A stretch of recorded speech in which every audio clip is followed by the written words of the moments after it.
Lá vem a moça com seu gingado que bole, com todo o seu corpo de mola, que o canto fez ecoar.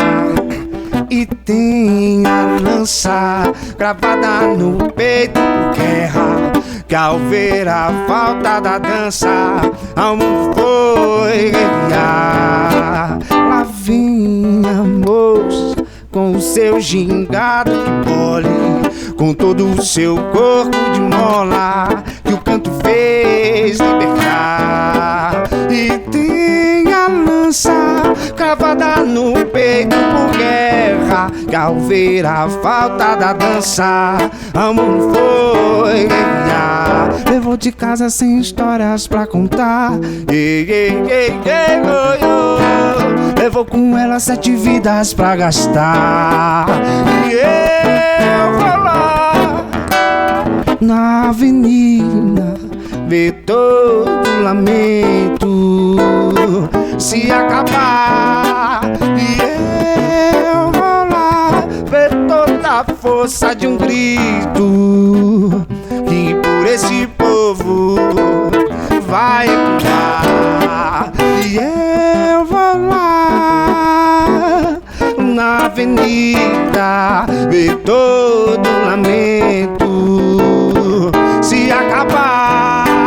E eu vou lá ver toda a força de um grito que por esse povo vai ecoar.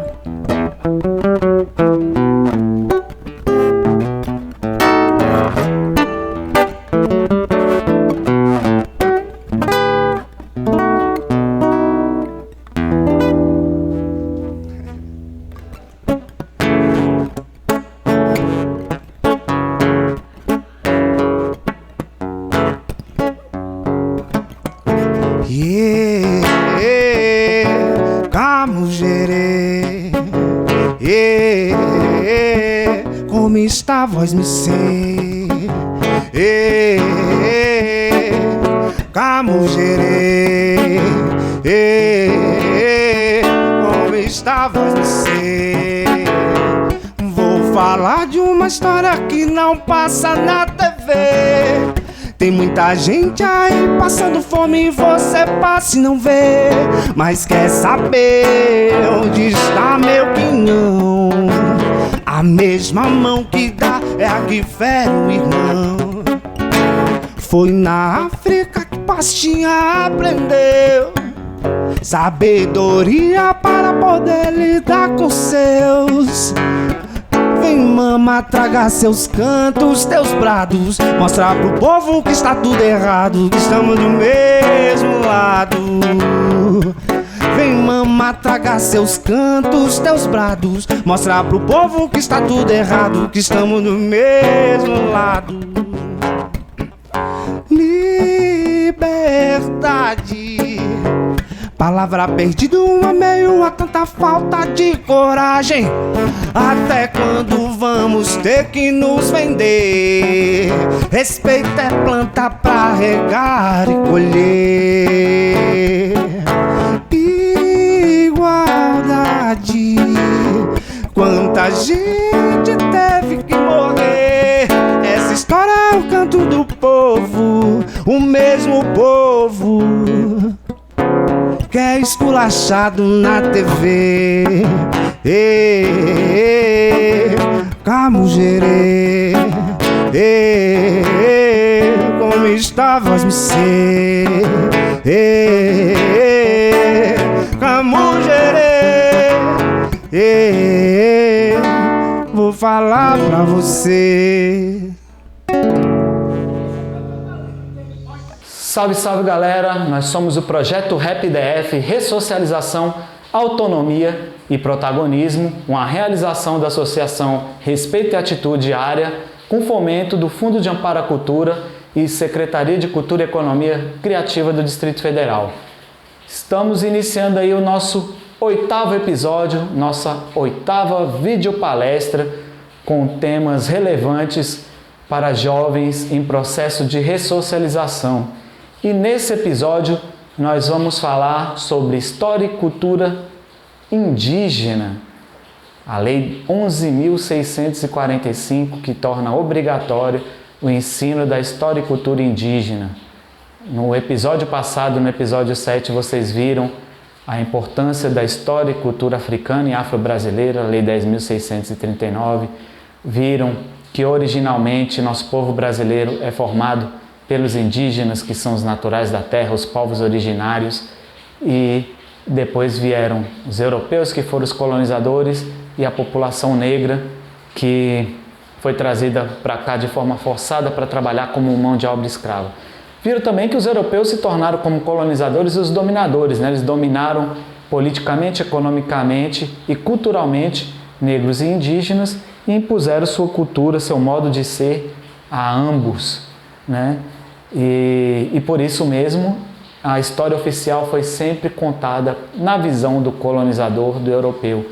E a gente precisa reescrever essa história, recontar essa história na visão dos indígenas, na visão da população negra, para a gente valorizar toda a produção histórica, cultural, científica, medicinal dessas duas etnias que compõem o nosso povo brasileiro e fazer com que eles tenham acesso aos benefícios os benefícios do progresso econômico que historicamente foram negados para eles, como saúde de qualidade, educação, emprego, moradia, renda, e por aí vai, respeitando, claro, o modo de vida de cada um deles e delas, em especial o modo de vida indígena, que é completamente diferente do nosso modo de vida no meio urbano e até mesmo no meio rural, se comparado às tribos indígenas. Então, para tratar dessa temática tão relevante, tão importante, a gente chamou um especialista, a professora Dara Cristiani, que também é escritora e tem livros publicados, e, enfim, tem as suas origens, suas raízes nos povos indígenas, e ela vai contar um pouquinho da história dela e frisar a importância da gente conhecer as nossas raízes, nossas origens e valorizar a história e cultura indígena. Firmeza? Então, com vocês, Dara Cristiani. Meu nome é Dara Cristiani. Eu vou contar um pouquinho minha história antes de falar com vocês sobre uma lei que é muito importante para mim também. Eu sou de Manaus, nasci num lugar onde as pessoas quase todas têm o mesmo tipo de rosto que eu, e lá era muito natural ser do jeito que eu sou. Eu era apenas uma pessoa. Em 1982 eu mudei para o Distrito Federal, para Brasília, e aí eu me deparei com uma realidade que eu desconhecia. Aqui as pessoas me viam como diferente, me viam como indiazinha. A indiazinha inteligente na realidade. E isso foi, de alguma forma, me afetando enquanto indivíduo, enquanto cidadã. Porque anos mais tarde, em 2007, se não me engano, foi 2005, fazendo vários cursos sobre políticas públicas, sobre gestão e tal, eu me reconheci indígena. Porque até então eu sabia que eu tinha cara de índia, sabia de onde eu tinha vindo, sabia dos Manaós da Juricaba, que são o grupo indígena do qual eu ascendo, mas para mim era normal e de repente isso se tornou parte do meu eu. Eu comecei a perceber que eu tinha que falar que eu era indígena nas minhas apresentações. Não podia, quando eu me apresentasse, ficar só no eu sou mulher, eu sou mãe, eu sou a Dara. Eu tinha que colocar também que eu sou indígena, porque é muito importante nós sabermos o nosso lugar de fala, não só enquanto grupo étnico, mas enquanto grupo de cidadão e cidadã que luta por direito de minorias. E aí, quando eu falo minorias, eu coloco mulheres negras, indígenas, negros e a população LGBTQIA+, todinha dentro dessas minorias. É muito importante nós sabermos de onde viemos e como atuar nessa sociedade em que estamos, principalmente no contexto de perda de privilégios, nem privilégios, de perda de direitos. Mas o que nós precisamos entender sobre essa lei, né? A Lei 11.645 de 2008, ela foi fruto de uma demanda dos movimentos negros e indígenas que constituem a população do nosso país para a construção de uma escola plural e democrática. Mas ela também trouxe uma modificação na Lei de Diretrizes e Bases da Educação, a Lei 9.394 de 96, no seu artigo 26A, por exemplo, né, onde se torna obrigatório o ensino da história e cultura afro-brasileira, né, nas escolas públicas e particulares. Mas por que é tão importante a obrigatoriedade desse conteúdo programático, né?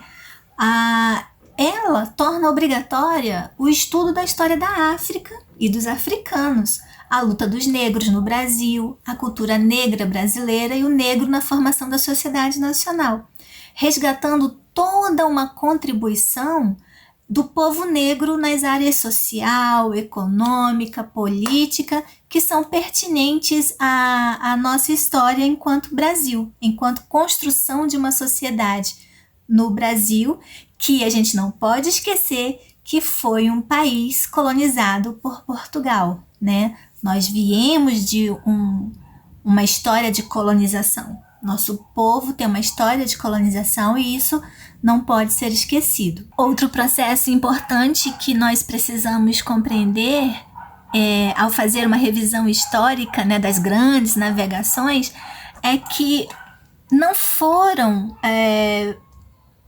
descobertos povos de um novo mundo, né? Esses povos já existiam nos lugares onde entraram os portugueses, os espanhóis, os holandeses, ingleses, franceses, etc. Foi a África, foi a Ásia, foi a América que foi invadida por esses povos. Então, a nossa consciência de que houve uma invasão e um extermínio dessas populações é que tem que estar em voga quando nós pensamos nos povos originários das suas terras, né? Nós temos que compreender que esses povos foram exterminados. Esses povos merecem hoje políticas públicas, inclusive para sua sobrevivência. Então, a Lei 11.645, ela não é somente para a educação. Ela é uma lei que, embora atinja diretamente a educação, ela é uma lei que pretende dar visibilidade aos povos originários dessa terra, né? Essa compreensão que nós temos que ter. E esse entendimento, ele nos ajuda, inclusive, a compreender os grupos étnicos que habitam mais de um país, né? Porque a época não era dividido, né? Era apenas um continente. E com a colonização, houve esse rompimento, essa divisão de terras, né? Daí nós temos vários grupos étnicos que habitam mais de um país. Um exemplo desses grupos são os guaranis, né, que ocupam não só o Brasil, mas a Argentina, o Paraguai, a Bolívia e o Uruguai, né? Também nós temos que nos referir aos terenas, aos caingangue, aos pancararu, aos funiô, que são completamente diferentes na sua língua, na sua religião, na sua cultura, nos modos de sobrevivência, nos seus processos históricos de contato com a sociedade não indígena, né? Na sua cosmovisão, na sua vivência, enfim, são diferentes. E temos também que compreender que hoje nós temos uma diversidade enorme de indígenas que nem tem contato um com o outro, Nós temos também aqueles que se recusam, aqueles grupos que se recusam a ter contato com os não indígenas, ainda hoje. Então ainda há muito o que aprender e a saber sobre os indígenas no Brasil, do Brasil. E trabalhando um pouco mais sobre essa questão de como os indígenas eram vistos, como os índios eram vistos à época, né? Nós temos que ter consciência de que a nossa fala, a forma como nós nos comunicamos, ela também gera conhecimento. E aí eu pergunto, é índio ou são povos indígenas? Né? E aí nós temos que perceber que esse índio genérico, ele impõe a necessidade de se conhecer a diversidade cultural, étnica, histórica, linguística e antropológica dos povos indígenas do Brasil. Não é índio do Brasil, mas sim povos indígenas no Brasil. O Brasil é que surgiu enquanto nação e não os indígenas apareceram do nada aqui, né? Após a anterior existência dos índios nesse território ou nestes territórios, a gente tem que entender que o Brasil surgiu enquanto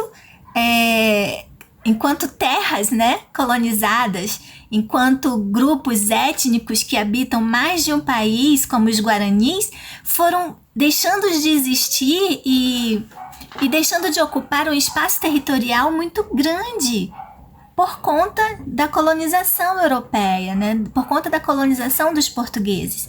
E nós temos que ter esse entendimento. Apesar da criação da Lei 11.645 tornar obrigatório o ensino da história e cultura indígena nas escolas, nós temos que grande parte dos livros didáticos e paradidáticos ainda traz uma visão estereotipada dos grupos nativos brasileiros, né? Inclusive, tendo-os como sujeitos ahistóricos, ou seja, pessoas que não têm história. É como se eles tivessem começado a existir somente quando os portugueses aqui chegaram. E com isso, eles são representados, ora como simples componentes sociais que haviam sido conquistados pelo superior modelo europeu, né, dentro do modelo que inclusive nós vivemos agora, e ora como objeto das fantasiosas aventuras missionárias e expedicionárias dos colonizadores, que renderam inclusive muitas histórias e muitos livros contados à época, né, para Portugal.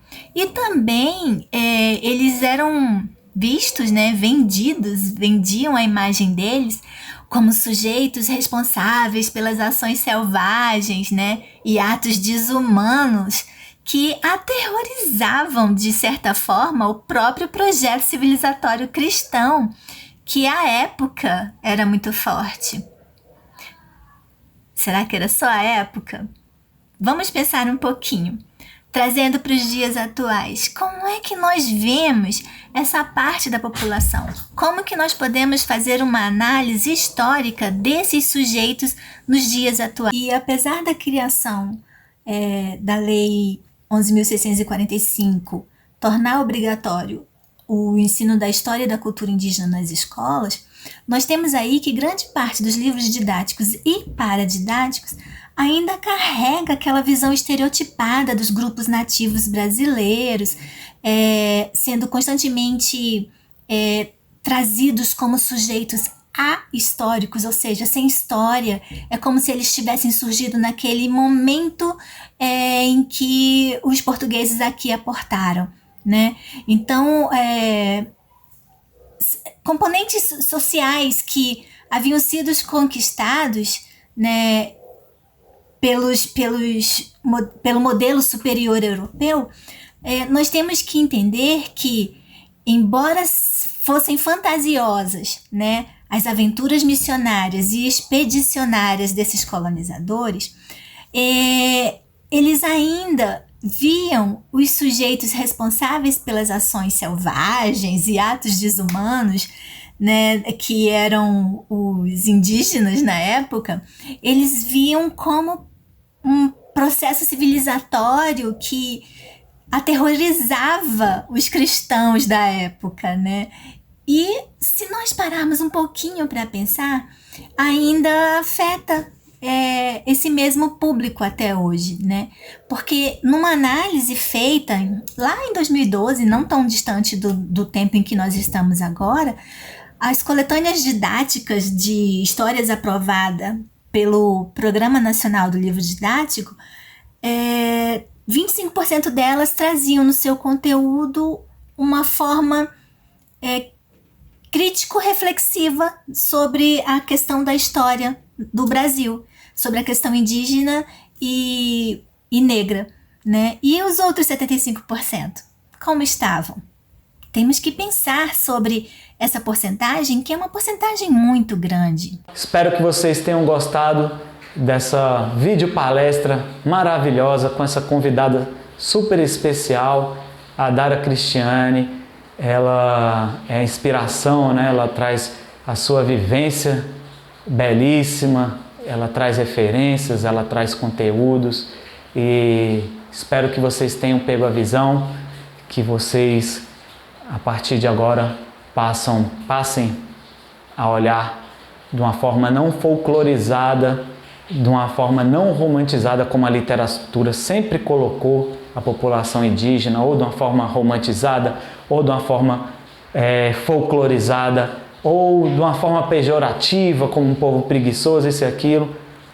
Espero que vocês percebam que o povo indígena é um povo forte, um povo que tem uma cultura belíssima, uma produção belíssima, que a gente tem muito a aprender com eles e com elas, a coletividade, a circularidade, a questão de estar ali todos na tribo, em pé de igualdade, se reunindo em formato de círculo, onde o raio de ação de todos é o mesmo, a distância até o centro é a mesma, que apesar de ter as lideranças, o pajé e o cacique, eles se colocam ali, né, como iguais no meio do círculo, né? Então, são aprendizados que a gente tem que levar para a vida. E tanto a população indígena quanto a população negra tem esses aprendizados a passar para a gente e que a gente precisa assimilar, porque nós somos origem dessa miscigenação e a gente tem sangue de preto na veia, a gente tem sangue indígena na veia e a gente tem que valorizar essas nossas raízes. Firmeza?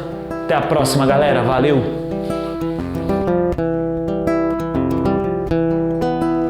Teu beijo é doce, seu olhar me ilumina e me faz bem. Água fresca do rio que transborda a alma e molha, e molha, e molha, e molha. Se tu soubesses quanto eu te quero bem, não fugirias mais de mim. O amor me toca como a mão que toca um violão. Eu já fiz de tudo pra te ter, nem perceber que você nasceu dentro de mim. Transforma, amor, me traz de volta o seu calor. Deixa eu me dizer, deixa eu crescer e seu amor, deixa eu viver o amor. Transforma, amor, me traz de volta o seu calor. Deixa eu me dizer, deixa eu crescer e seu amor, deixa eu viver o amor.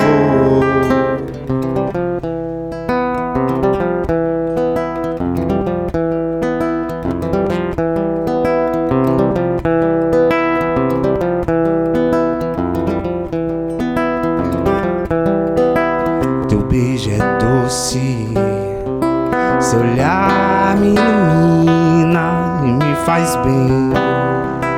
Água fresca do rio que transborda a alma e molha,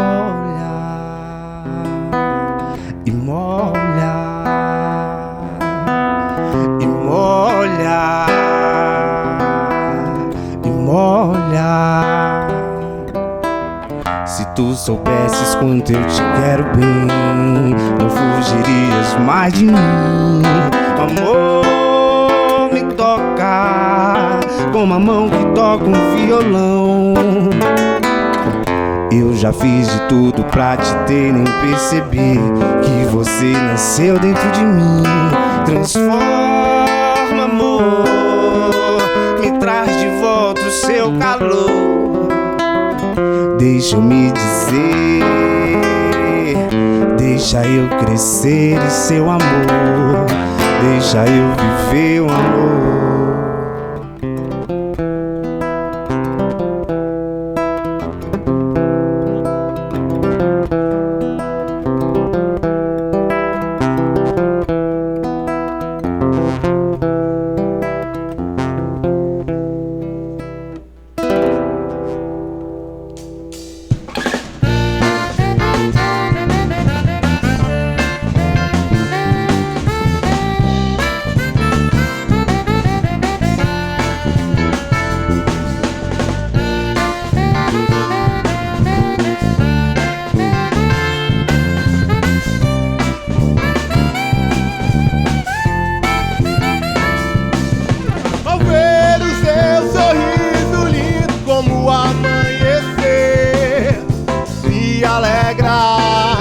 A tristeza logo desapega.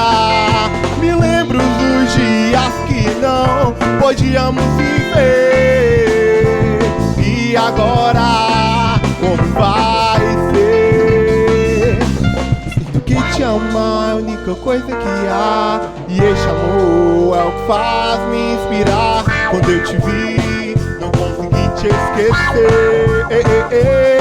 Sinto que te amar é a única coisa que há. Quando te vi, não consegui te esquecer. E esse jazz eu fiz só pra você.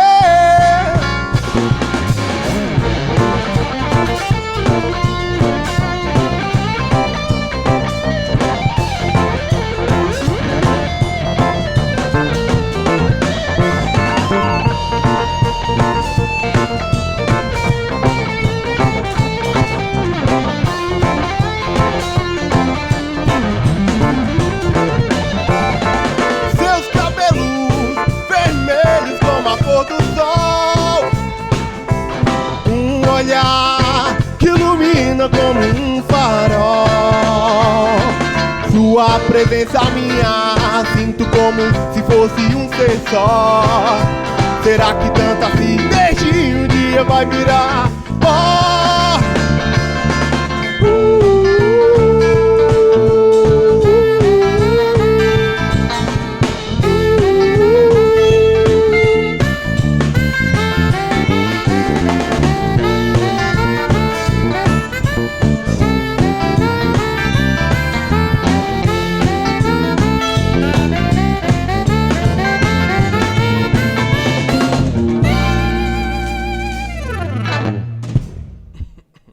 Salve galera do Projeto Rap, Ressocialização, Autonomia e Protagonismo.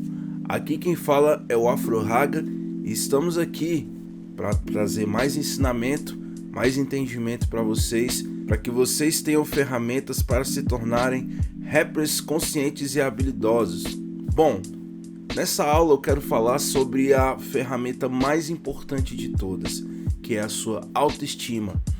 A nossa autoestima está diretamente ligada ao nosso desempenho, porque se a gente não tiver resolvido por dentro e não acreditar naquilo que a gente faz, a gente não consegue caminhar de uma maneira tão precisa e tão organizada. Tá bem resolvido por dentro ou buscar essas resoluções constantemente no nosso dia a dia é fundamental para que a gente consiga atingir os nossos resultados, não só no rap, como qualquer coisa e qualquer carreira na nossa vida. Então, vamos à aula de hoje sobre autoestima.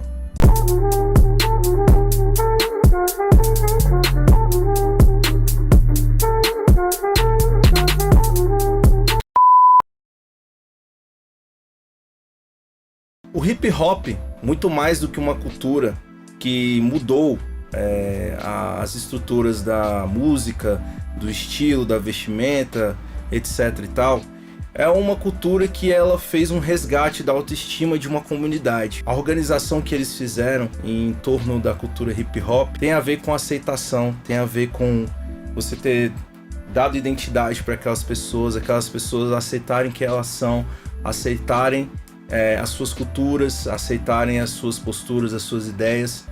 Então o hip hop, ele é mais do que uma cultura relacionada exclusivamente à música. Ele foi uma cultura, ele foi uma ferramenta de resgate de autoestima de uma comunidade, dos membros pertencentes a essa cultura. Por isso que o nosso capítulo 1, ele começa falando de autoestima, que é uma coisa que passa despercebido por muita gente dentro do rap.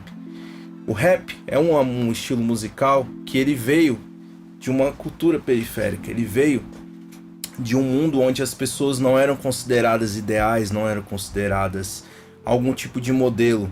Não era o que aparecia na televisão, não era o que aparecia nos jornais, nas revistas, etc. Aqui no Brasil nós temos também muitos grupos, muitas pessoas que dizem que o Racionais teve um papel muito importante no resgate da autoestima, principalmente das pessoas negras. Isso é uma coisa muito importante, porque o seu desempenho ele está totalmente relacionado com a sua autoestima. Se você não se aceita, se você não acredita no que você faz, você pode ter acesso a todos os recursos, você pode ter a visibilidade que for, que você não vai conseguir ser bem sucedido como rapper. Então vamos lá, vamos começar sobre o nosso capítulo de autoestima. A grande ferramenta é você. A autoestima negativa ela é firmada em 4 pontos. Primeiramente, no orgulho. As pessoas que elas firmam a sua autoestima no orgulho são aquelas pessoas que lembram aqueles personagens de filmes americanos, geralmente são aqueles jogadores de escola de ensino médio, que eles gostam de mostrar que são maioral, violentando outras pessoas, tentando conquistar as garotas da escola, tentando demonstrar força física. Enfim, ele é uma pessoa que ele é extremamente insegura, mas ele precisa demonstrar através da força, através de atitude espetaculosa, de que ele é uma pessoa que tem firmeza, que é seguro de si mesmo. Outro ponto negativo onde a autoestima é firmada são as pessoas que acreditam profundamente naquela ideia de deixa a vida me levar. Com certeza existem alguns momentos na nossa vida que a gente precisa deixar que as coisas fluam. Mas quando a gente entrega totalmente a responsabilidade das nossas ações, totalmente a responsabilidade dos nossos resultados ao acaso, a gente fica sempre culpando alguém, culpando os outros, culpando as circunstâncias, porque você está tendo resultados que a vida está te levando para lugares que você não queria, né? Como se você não fosse o autor da sua história. Isso é um outro ponto onde a autoestima negativa é firmada, quando você deixa o acaso guiar a sua vida. Outro ponto da autoestima negativa é o medo. O que é um corajoso? Um corajoso é uma pessoa que ele realiza uma ação, só que o medo, ele não conseguiu falar mais alto que a sua atitude, certo? Então, na verdade, o corajoso, ele faz sim as coisas com medo. O grande problema é que existem pessoas que eles têm tanto medo de crítica, medo do que os outros estão pensando sobre si, medo sobre as suas ideias, medo de ser julgado, enfim, medo de todos os sentidos. Tem pessoas que se preocupam tanto com esse tipo de medo, elas acabam paralisadas nas suas ações. Elas deixam de lançar suas músicas, elas deixam de se apresentar, elas deixam de fazer composições, enfim, elas estão extremamente preocupadas com o que os outros estão pensando, tão preocupadas com o futuro, tão preocupadas com coisas, com circunstâncias que vão além dela, que ela acaba ficando engessada na vida. Isso é outro ponto onde a autoestima negativa é firmada, no medo em excesso. E por último, nós temos um ponto negativo onde a autoestima negativa é firmada, que é do vitimismo. O que é o vitimismo?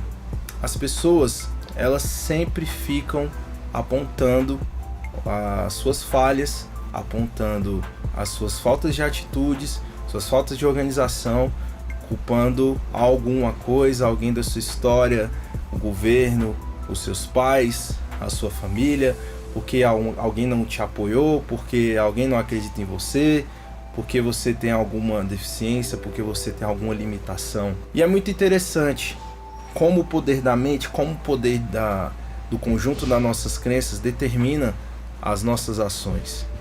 Se você parar para pensar, o Stephen Hawking, ele foi a maior prova de que a mente é o maior poder nessa existência. Ou seja, o seu conjunto de crenças, aquilo que você pensa, é o que forma o ser, a sua essência, é o que você precisa para você poder construir a sua autoestima. Então, quando a gente fica se vitimizando, fica sempre culpando o outro, a gente também está paralisando o nosso caminho. Autoestima verdadeira. Quais são as etapas para a gente construir uma autoestima positiva? A primeira coisa que você tem que entender para você cultivar uma autoestima positiva, uma autoestima saudável, é você entender que o mundo é maior do que você. O que eu quero dizer com isso? Muitas vezes, através das publicidades, através dos filmes, enfim, através das culturas de grande massa, a gente é ensinado a ser individual demais, individualista, ser um Superman. Dentro da cultura do rap industrial, então, nem se fala. Todo mundo é sagaz, todo mundo é o cara, todo mundo sabe o que fazer, certo? E isso não é a realidade da vida. A gente precisa entender que o mundo é maior do que nós, porque assim a gente consegue entender que todo mundo tem o seu momento de brilhar, todo mundo tem o seu momento de vitória, todo mundo tem o seu espaço. Você não precisa ser maior do que ninguém para ser você mesmo. Essa é a verdade. Você só precisa ser o melhor de si mesmo. Você não precisa ser melhor do que ninguém. Como diz o Black Alien, nem melhor nem pior, apenas diferente. Só ser você. Você não precisa ser maior do que ninguém para ser você mesmo. Segundo ponto, para você criar uma autoestima positiva, consciente, abandone o síndrome do topo. Segundo ponto, para você criar uma autoestima positiva e consciente, abandone a síndrome do topo. No rap tem um monte de som falando o topo do topo do topo, cheguei no topo, quando eu chegar no topo, quando eu chegar lá, é quando... Isso é muito engraçado. Mais uma vez, é importante você compreender que nós somos todos interconectados, interdependentes. Nós não precisamos ser melhor do que ninguém para ter a nossa carreira.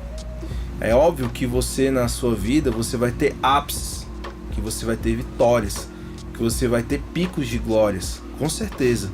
Mas não se trata de você chegar no topo, porque se a gente for levar à risca o topo da cadeia alimentar, o topo das pirâmides, parece até que a gente tem que derrubar outras pessoas, que a gente tem que eliminar, que a gente precisa tirar algumas pessoas do caminho.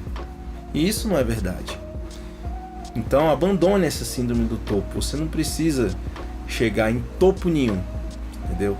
Você precisa compreender que a vida, existem vários tipos de sucesso, entendeu? Existem várias formas de você ser bem sucedido e que você não precisa tirar ninguém do caminho para você poder alcançar o seu ápice. Outro ponto importantíssimo para você construir uma autoestima positiva é: não se compare com os outros. Nessa imagem mesmo, aqui ao fundo tem dois peixes. Tem um peixe grande num aquário pequeno e tem um aquário grande com um peixe pequeno. O peixe pequeno com um aquário grande, ele pode olhar para o outro aquário e falar: nossa, como esse peixe é grande. O peixe grande com um aquário pequeno pode olhar para o outro aquário e falar: nossa, como ele tem um aquário grande, como ele tem um espaço grande. E assim é na vida. É aquela questão de você achar que a grama do vizinho é sempre mais verde. Quando a gente se compara com os outros, a gente sempre vai achar alguém que é mais inteligente, alguém que é mais bem sucedido, alguém que tem mais dinheiro, alguém que mora melhor, enfim. A gente sempre vai encontrar alguma coisa que seja melhor no outro. Só que quando você se compara com os outros, você está colocando uma paralisação na sua vida, você está colocando uma barreira para o seu caminho. Você não tem que se comparar com os outros, você tem que comparar com si mesmo, você tem que se comparar com seus resultados, você tem que se observar, você tem que capitalizar nas suas qualidades, não ficar se comparando com os outros. Você só pode ser você mesmo o resto da vida. Então eu acho melhor você começar a aprender a gostar de si e começar a olhar para si mesmo e comparar com o seu eu de hoje o que você quer ser amanhã, entendeu? Porque se você se compara com os outros, você paralisa. Agora, se você começa a se comparar com você e observar a si mesmo, aí você vai começar a criar um movimento de progresso na sua vida. Outro ponto importante para você firmar e criar uma autoestima positiva é observar o seu diálogo interno. Como que é o seu diálogo interno?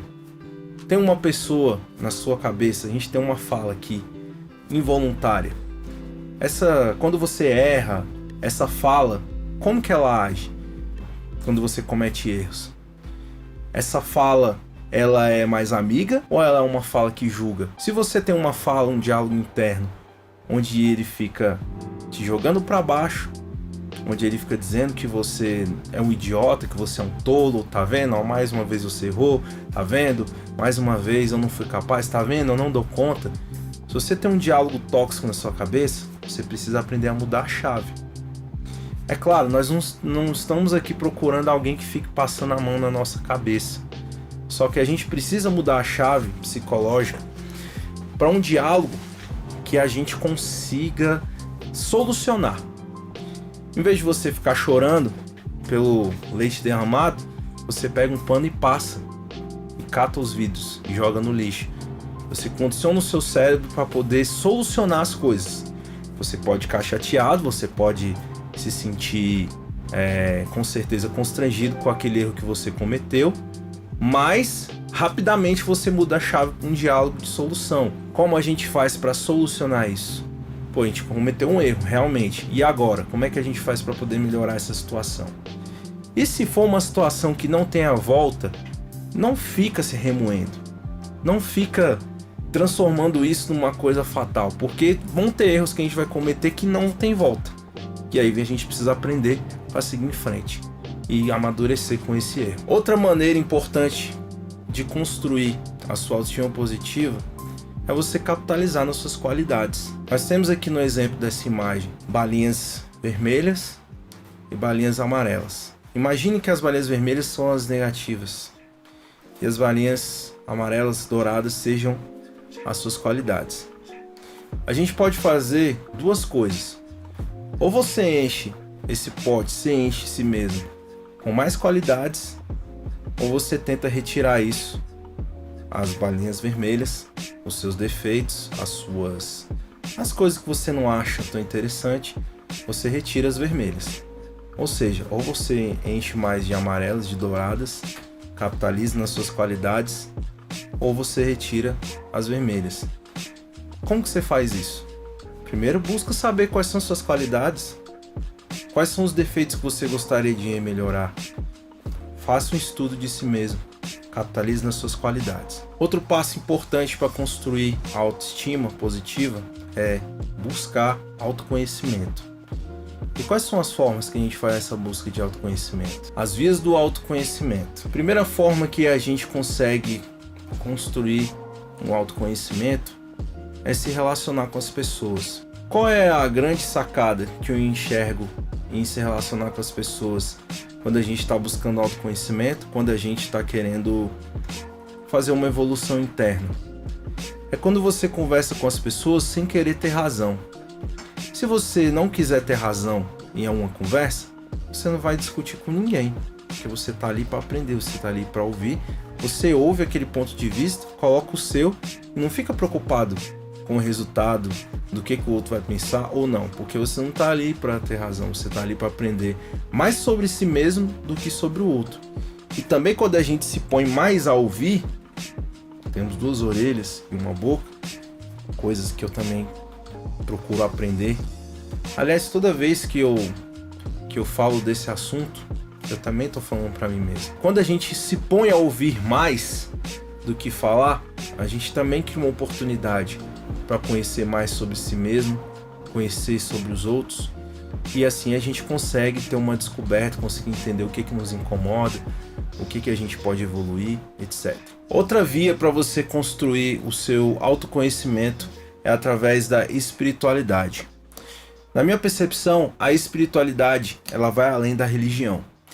E a religião, ela é uma tentativa de traduzir o místico, o sobrenatural, as coisas que parecem ser maiores que a nossa percepção, que o nosso raciocínio, coisas que a gente não consegue criar uma lógica exata. E as religiões funcionam como um Google Tradutor para chegar até Deus. Cada uma delas é uma linguagem onde certos grupos de pessoas se identificam, seja com o budismo, seja com o catolicismo, seja com o islamismo, seja com o shintoísmo, seja com o que for. Mas todas elas são uma linguagem para poder chegar no eu maior, no algo que parece ser maior. E inclusive existem pessoas que são extremamente espiritualizadas e não seguem religião nenhuma, que estão muito mais conectadas com as questões místicas, com as questões que parecem que são maiores do que a gente imagina. É claro que as religiões, elas têm uma importância muito grande, mas isso não pode ser um limitador para que você alcance a sua espiritualidade. Então, seja lá o caminho que você escolher, seja por uma religião tradicional, seja por outras vias, seja por outros meios, você fazer uma busca da sua espiritualidade, daquilo que você considera um seu eu maior, aquilo que você considera divino, aquilo que você considera grandioso. Quando você se conecta com essa espiritualidade, você também está contribuindo com o seu desenvolvimento, com o seu autoconhecimento. Então busque o seu caminho, busque a sua espiritualidade. Outra questão importantíssima é a psicoterapia, você buscar um psicólogo. Veja só como a nossa sociedade é complexa e contraditória. Se você buscar um psicólogo, se você falar bem assim, eu vou fazer terapia, vou fazer uma sessão de terapia hoje. Sempre vai ter um engraçadinho com aquela piadinha, vai falar que você é maluco, vai falar que tá com algum problema, alguma coisa assim, é doido, tem que internar ou algo do tipo. Mas se você for pro boteco encher a cara, estiver acabando com a sua saúde, acabando com o seu fígado, e se você sair de carro embriagado, correndo o risco de atropelar alguém, de causar algum acidente, é normal, tá tudo certo. Porque não é cultural, você não é incentivado a cuidar da sua saúde mental, você não é incentivado a cuidar de si mesmo, a olhar para dentro de si. A gente tem que perceber isso quase que na sorte, e isso é totalmente equivocado. Quando você vai no dentista, a maioria das vezes não é porque você está sentindo dor de dente, você vai no dentista para fazer algum tipo de prevenção, certo? Então imagine que buscar um psicólogo é a mesma coisa. Quando você busca um psicólogo, você está indo prevenir a sua saúde mental, certo? O psicólogo é o nosso amigo. Ele estuda a mente humana em prol do nosso desenvolvimento, em prol da nossa saúde. Então busque um psicólogo, busque sobre terapia, sem preconceito, porque isso vai fazer muito bem para você. Outra forma de você desenvolver o seu autoconhecimento é através da autoobservação. Todos os dias ou em algum momento da semana, a gente recebe uma enxurrada de sentimentos, uma enxurrada de pensamentos, e algumas coisas a gente até busca ignorar. Só que quando a gente ignora os nossos sentimentos, quando a gente ignora as coisas que nos afligem, é como se a gente estivesse colocando isso embaixo do tapete. Então uma hora essa sujeira vai acumular e vai voltar pra gente de novo. Então é muito importante você anotar por que aquilo está te incomodando, o que está acontecendo, por que você reage daquela forma, por que você teve tal tipo de pensamento. Claro, a gente não vai analisar cada pensamento que a gente tem, são as coisas que realmente nos incomodam. Passa a fazer essa investigação, que assim você consegue equalizar as suas emoções, deixa de exagerar algumas coisas, ressignifica algumas ideias, enfim, isso vai conseguir fazer com que você se organize emocionalmente. Isso é muito importante. Outra coisa que é muito importante é você fazer reflexão dos acontecimentos. A diferença da autoobservação e da reflexão dos acontecimentos é que a reflexão dos acontecimentos são as coisas que acontecem diretamente com você. Às vezes, uma fala de um amigo, uma fala do seu companheiro, da companheira, uma fala de um pai, de uma mãe, de um irmão, alguma coisa que tem a ver com você diretamente, com causa e consequência, alguma fala, e isso também gera algum desconforto em você, e é preciso também investigar esse desconforto. Será que realmente é muito importante? Será que aquela fala daquela pessoa é a minha verdade? Será que a fala daquela pessoa realmente pertence ao meu conjunto de crenças? Será que realmente tem a ver? Será que aquilo soma? Por que eu cometi esse erro? Por que aconteceu aquilo? Enfim, você passa a fazer uma investigação desses acontecimentos, que também é importante, mais uma vez, para você organizar os seus sentimentos e também para tentar descobrir ali as coisas que mais te incomodam, por que você reage daquela forma, por que tais falas afetam o seu sentimento, quanto daquela fala é verdade na sua vida, quanto daquela fala tem necessidade de uma reação muito estrondosa, entendeu?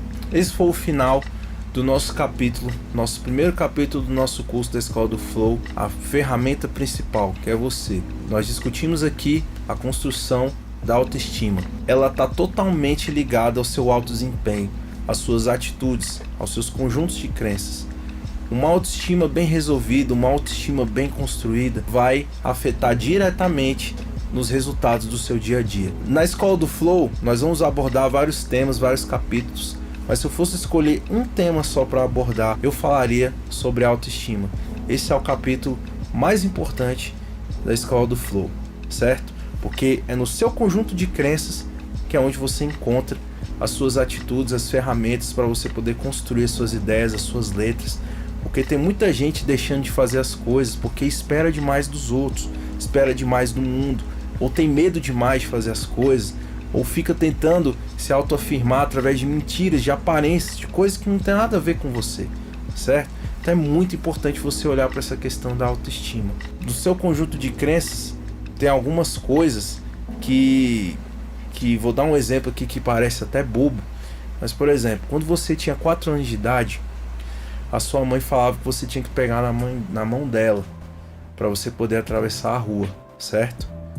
Bom, hoje provavelmente você deve ter 20 anos, 30 anos. Você não vai chamar sua mãe para poder atravessar a rua, certo? Então esse exemplo pode parecer bobo, mas você pode estar carregando várias crenças limitantes, várias crenças que estão impedindo o seu desenvolvimento, as suas atitudes, a construção da sua carreira.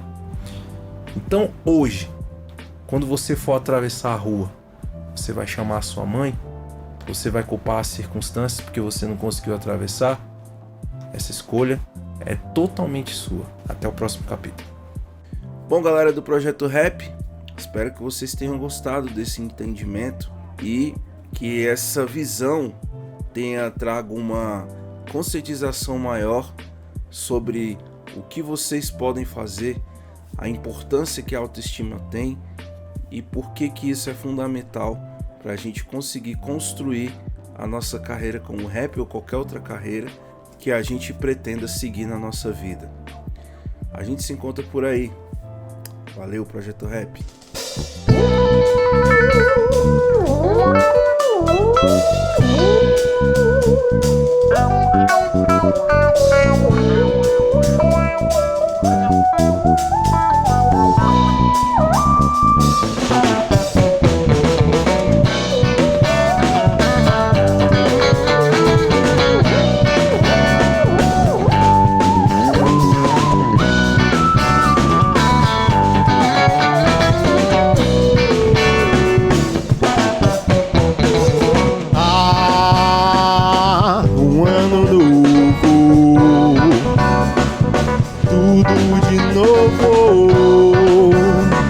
Até onde que dá pra chegar assim?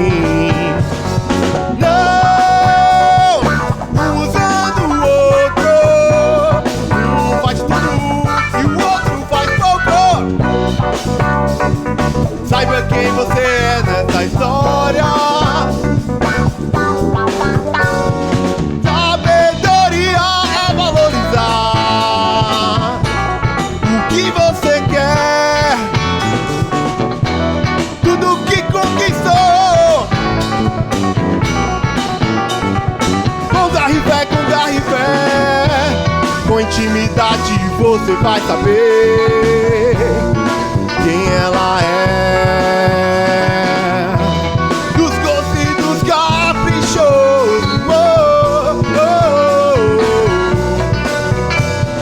o homem ambicioso ele é o pode errar de novo. Aprender só quem tem o cheiro escuro. Abra os olhos e não caia no jogo, no jogo. O homem bicho todo, se ele erra, pode errar de novo. Aprender só quem tem o cheiro escuro. Abra os olhos e não caia no jogo.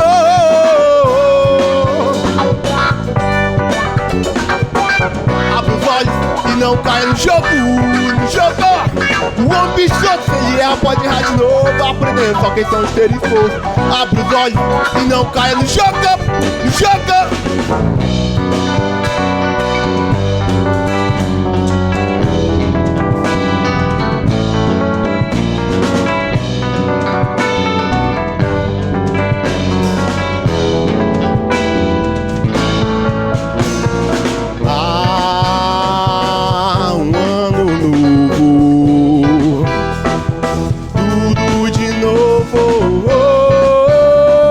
Até onde que dá pra chegar assim? Não, um usando o outro. Um faz tudo e o outro faz pouco. Saiba quem você é nessa história. Sabedoria é valorizar o que você quer.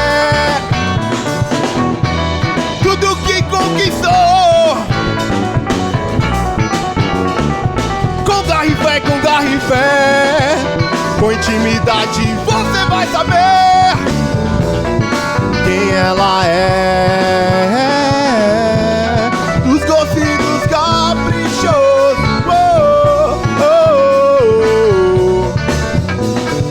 Com bicho todo, se ele erra, pode errar de novo. Aprender só quem são os seres forços. Abra os olhos e não caia no jogo, no jogo. Com bicho todo, se ele erra, pode errar de novo. Aprender só quem são os seres forços. Abra os olhos e não caia no jogo, no jogo. Com bicho todo, se ele erra, pode errar de novo. Aprender só quem são os seres forços. Abra os olhos e não caia no jogo, no jogo. Com bicho todo, se ele erra, pode errar de novo. Aprender só quem são os seres forços. Abra os olhos e não caia no jogo.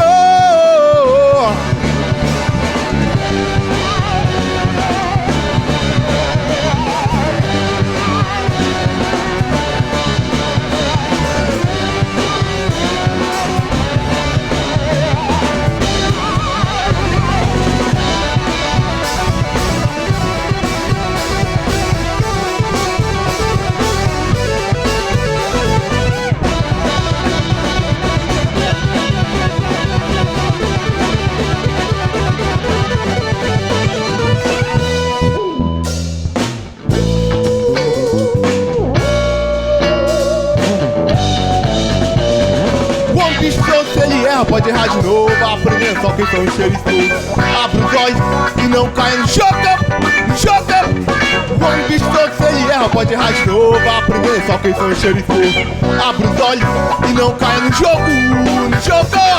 O homem bicho todo, se ele erra, pode errar de novo. Aprender só quem são os seres todos.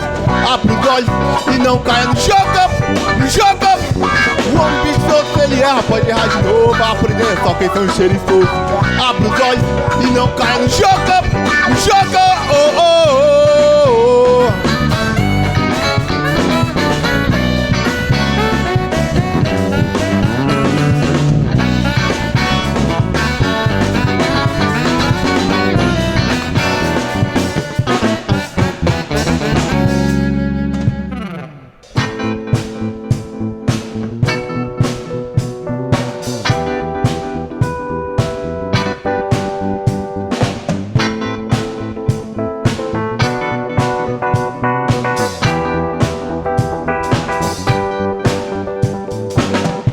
Não valorizei o seu amor, jamais esquecerei de sua dor, que tanto lhe causei.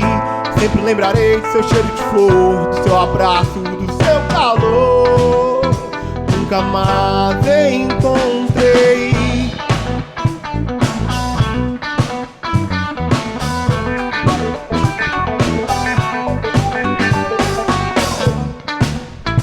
Algo que me faça bem, como você, meu bem querer. Eu só queria te ver mais uma vez.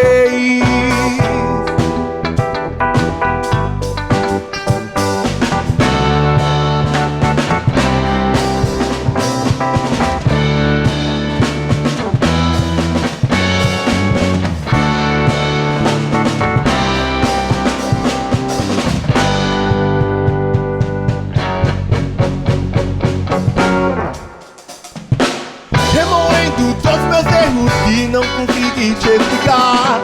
Mas qual ser humano nessa terra não erra? Pedir perdão não parece amenizar a situação. Eu só queria que você entender.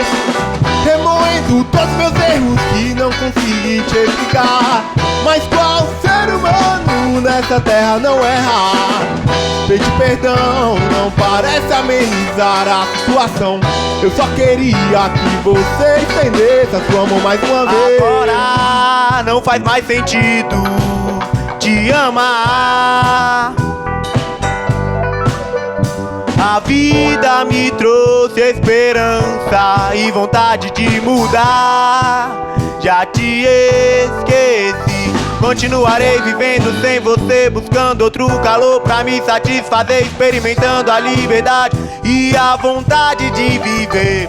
Continuarei vivendo sem você, buscando outro calor pra me satisfazer, experimentando a liberdade e a vontade de viver.